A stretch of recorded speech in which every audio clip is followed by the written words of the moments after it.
बिस्मिल्लाहिर्रहमानिर्रहीम। अस्सलाम वालेकुम नाज़रीन। क्या आपको भी पानी ना पीने की आदत है?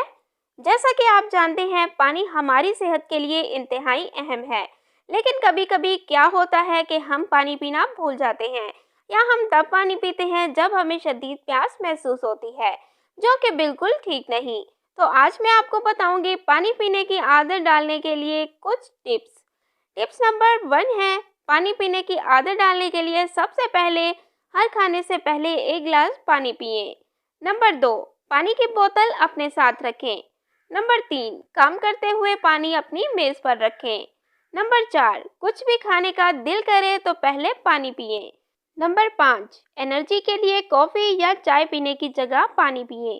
नंबर 6, पानी पीने का अलार्म लगाएं। नंबर 7, दिन के आखिर में चेक करें कि आपने कितने गिलास पानी पिया। Thanks for watching. Please subscribe my channel health clinic.